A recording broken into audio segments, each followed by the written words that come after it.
Friends and welcome back in my YouTube channel biology with Neha ma'am. तो friends, आज के video में हम कॉकरोच के बारे में जानेंगे। तो पीजीटी में तो आपको प्राण पढ़ना है, लेकिन टीजीटी में कॉकरोच के बारे में पढ़ना है। तो लेकिन जो पीजीटी के स्टूडेंट हैं उनके लिए भी ये इम्पोर्टेंट है, क्योंकि यहाँ पर आप बहुत से टर्म जो है सुनेंगे वो आर्थ्रोपोडा के करेक्टर में आते हैं। तो आर्थ्रोपोडा को अच्छे से समझने के लिए कॉकरोच को समझना होगा, क्योंकि प्राण में हमने कुछ करेक्टर आर्थ्रोपोडा के देखे, कुछ करेक्टर आपको यहाँ कॉकरोच में देखने को मिलेंगे। तो भले ही आपके सिलेबस में कॉकरोच नहीं दिया है, लेकिन फिर भी इससे क्वेश्चन आ सकता है, क्योंकि ये जनरल करेक्टर करके या जनरल जो क्लासिफिकेशन होता है वहां से क्वेश्चन आते हैं। तो इसीलिए पीजीटी हो चाहे टीजीटी हो, दोनों ही केस में आपको ये पढ़ना चाहिए कॉकरोच। दूसरी बात, आप केवीएस दे रहे हैं, जीआईसी दे रहे हैं, आश्रम पद्धति दे रहे हैं, सभी के सिलेबस में कॉकरोच है। तो आइए शुरू करते हैं कॉकरोच के बारे में। तो कॉकरोच की सबसे पहले आप क्या देखेंगे, एक्सटर्नल मॉर्फोलॉजी देखेंगे। तो अगर कॉकरोच का टॉप व्यू देखें तो ये कुछ इस तरीके से दिखाई देता है, और अगर इसके एक एक सेगमेंट को देखें यानी इसके परों को हटा करके इसका साइड व्यू देखिए तो ये इस तरीके से दिखाई देता है।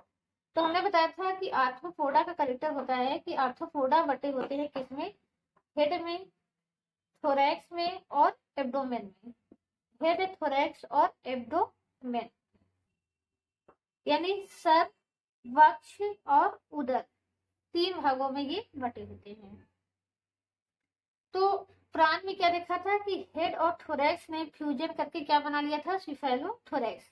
लेकिन यहाँ पर आप हेड देख रहे हैं, फिर ये तीन सेगमेंट, 1 2 3 सेगमेंट का थोरैक्स होता है और 10 सेगमेंट का क्या होता है, एब्डोमेन होता है। तो इस तरीके से इसके पास हेड होता है, थोरैक्स जो होता है वो 3, थोरैक्स जो होता है वो 3 सेगमेंट का बना होता है और एब्डोमेन जो होता है वो 10 सेगमेंट का बना होता है।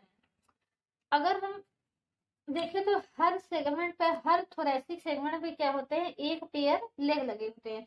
तो एक इस साइड होगा, एक उस साइड होगा। तो हर यानी इसके पास क्या होते हैं, 6 लेग्स होते हैं या 3 पेयर लेग्स होते हैं। ऊपर देखें तो यहाँ पर इसके क्या हो गए, लेग्स हो गए, और लेग्स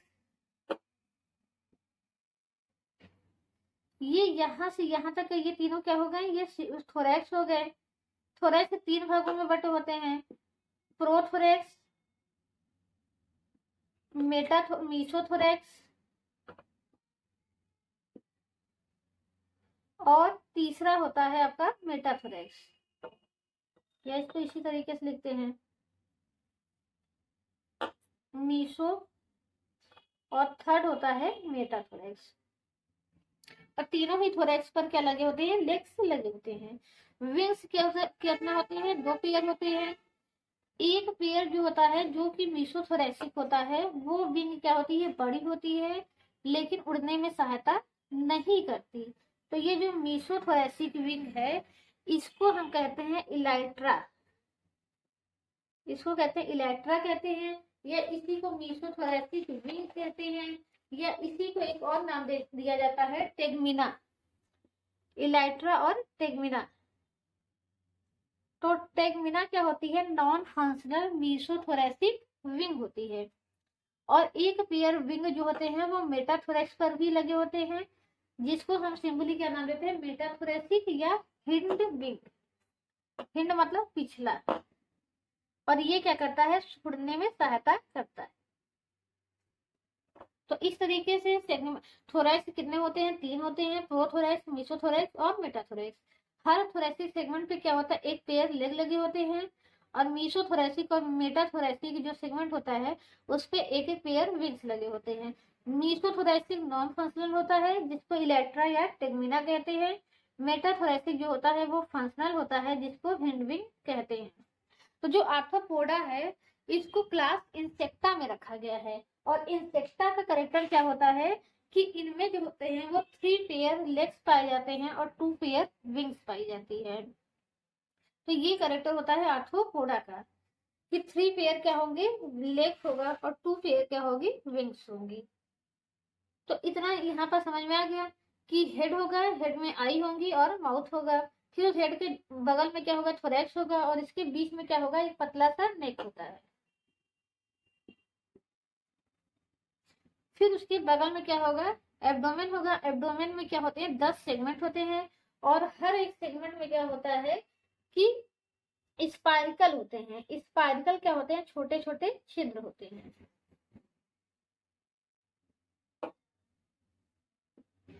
स्पाइरिकल, स्पाइरिकल का मतलब कि छोटे छोटे छिद्र होंगे जिससे होकर के ऑक्सीजन इनके शरीर के अंदर जाएगी। तो जैसे ऑक्सीजन हमारे अंदर आने के लिए नॉस्ट्रिल होता है, तो नॉस्ट्रिल यानी नासा छिद्र के द्वारा ऑक्सीजन अंदर आता है, ऐसे ही इनके पास क्या होता है स्पाइरकल होते हैं। वो स्पाइरकल कहाँ होते हैं, एब्डोमेन होते हैं। इससे होकर के ही ऑक्सीजन इनकी बॉडी के अंदर जाता है। तो इसका 3 भाग हो गया, हेड हो गया, थोरैक्स हो गया और एब्डोमेन हो गया। तो अगर हम देखें इसका जो ऑर्थोपोडा होते हैं, इनका हमने बताया था कि काइटिन की मेम्ब्रेन से क्या होते हैं, ये ढके होते हैं। तो काइटिन के मेंबर की इनके ऊपर क्या होती है, काइटिन की बनी एक कवरिंग होती है, हार्ड कवरिंग होती है, उसी को हम नाम देते हैं स्क्लेराइड नाम देते हैं। तो आइए उसकी संरचना भी क्या करते हैं अच्छे से थोड़ा समझ लेते हैं। तो यहाँ पर एक सेगमेंट को आप 3D व्यू में इमेजिन करेंगे, फिर उसके ऊपर हम क्या बनाएंगे, पूरे कौन कौन सा इसके पास पाया जाता है।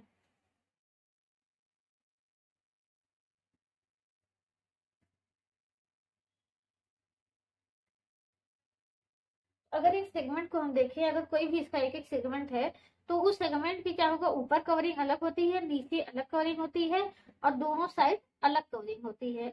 तो जो ऊपर की कवरिंग होती है उसको अलग नाम देते हैं, नीचे की साइड में जो कवरिंग होती है, यानी कॉकरोच है, कॉकरोच के ऊपर जो कवरिंग होगी उसको अलग नाम देंगे, नीचे की साइड में जो कवरिंग होगी उसको अलग नाम देंगे, जो साइड पे कवरिंग होगी दोनों को अलग नाम देंगे। लेकिन सभी बने किसके होते हैं, काइटिन के ही। तो जो ऊपर की कवरिंग है उसको हम नाम देते हैं, ये भी कैसी होती है, हार्ड कवरिंग होती है, इसको नाम देते हैं टर्गम। और टर्गम क्या है, सिंगुलर है, अगर प्लूरल करेंगे तो क्या हो जाएगा, टर्गाइट हो जाएगा। यानी हर सेगमेंट का मिला करके कहेंगे तो क्या हो जाएगा, टर्गाइट। टर्गाइट क्या है, प्लूरल। फिर जो नीचे के भाग में जो लगा होता है मेम्ब्रेन, या नीचे के भाग में जो काइटिन की प्रोटेक्टिव कवरिंग होती है, उसको हम क्या नाम देते हैं, स्टर्नम, या इसको नाम देते हैं स्टेराइट। प्लूरल क्या है, स्टेराइट। और बीच में यानी दोनों साइड में जो कवरिंग होगी उसको नाम देते हैं प्लूरा।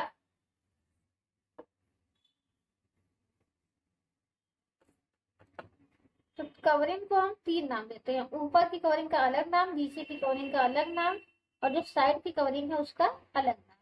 टर्गम, स्टर्नम और प्लूरा, ये 3 नाम है। और तीनों को मिला करके क्या कहते हैं, यानी कि टर्गम, प्लूरा और स्टर्नम को, यानी इसकी जो कवरिंग होती है उसको मिलाकर के क्या कहते हैं, स्क्लेराइट।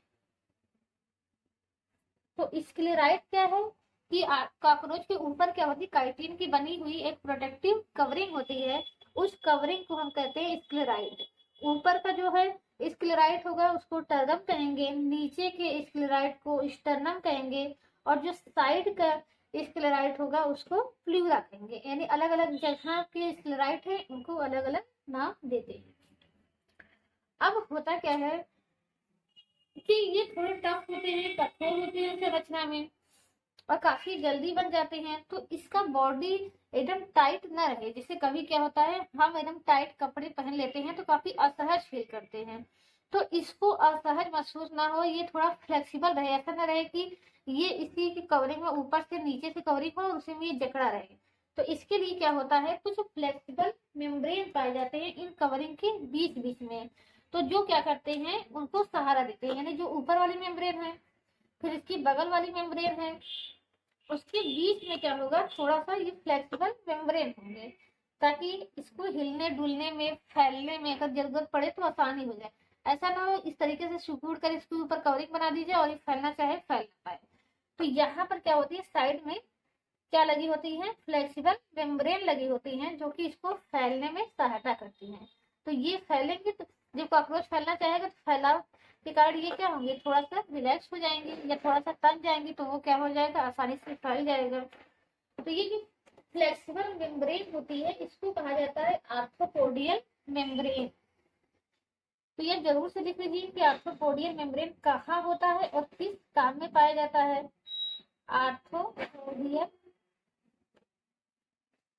मेम्ब्रेन, तो आर्थ्रोपोडियल मेम्ब्रेन का काम क्या होता है? Provide flexibility to the body,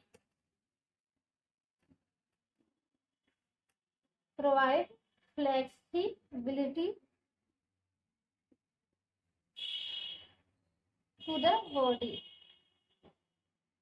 यानी ये शरीर को क्या करता है? फ्लेक्सिबल यानी कि लचीलापन प्रदान करता है। लचीलापन कैसे, ये समझ गए होंगे, ताकि ये इसको क्या करता है? थोड़ा सा हिलने डुलने में और रिलैक्स होने में, फैलने में सहायता करता है। क्योंकि अगर इसी तरीके से टाइट होता तो इसका सेगमेंट जो होता है अंदर वाला वो रिलैक्स नहीं हो पाता।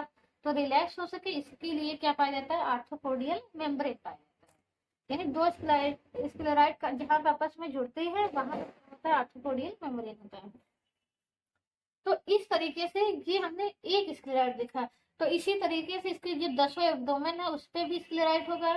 जो ये 3 थोरैक्स है इन पे भी क्या होगा? स्क्लेराइड होगा।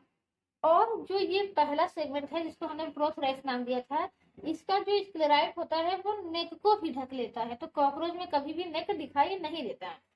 तो जैसे कि हम यहाँ देखें तो यहाँ आपको हेड दिखाई देगा उसका, ये छोटा सा, और जो ये बड़ा सा भाग दिखाई दे रहा है तो ये जो है दोनों को कवर किए हुए हैं। तो जो इसका स्क्लेराइट होता है यानी कि जो प्रोथोरैक्स का स्क्लेराइट होता है वो नेक को भी ढक लेता है, और इस स्क्लेराइट को तब हम नाम देते हैं प्रोटोनम।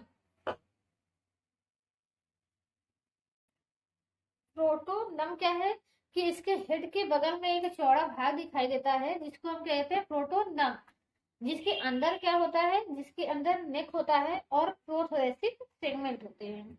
तो प्रोटोनम क्या है कि जो प्रोथोरैसिक का स्क्लेराइट होता है वो नेक को भी कवर कर लेता है। तो उसी को ही हम क्या नाम देते हैं? प्रोटोनम नाम देते हैं। यानी ऊपर की जो ये स्क्लेराइट है, ऊपर की जो कवरिंग है नेक को कवर किए हुए और प्रोथोरैक्स को कवर किए हुए, उसे हम नाम देते हैं प्रोटोनम नाम देते हैं। सॉरी, प्रोटोनम नहीं, प्रोटोनम कहने में आसान लगता है लेकिन होता है प्रोनोटम। प्रोनोटम ये होता है, प्रोनोटम होता है। तो इसका हेड हो गया।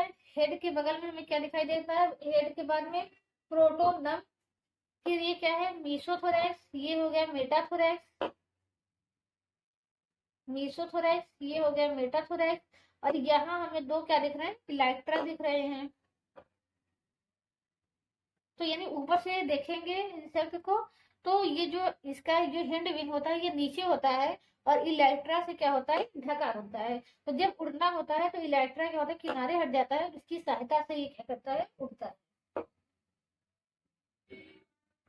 तो इतना है, फिर लास्ट में इसका क्या हो गया? इलेक्ट्रा हो गया। तो इतना पूरा इसका स्ट्रक्चर है, एक्सटर्नल स्ट्रक्चर, जिसमें से कुछ टर्म आपको याद रखने हैं।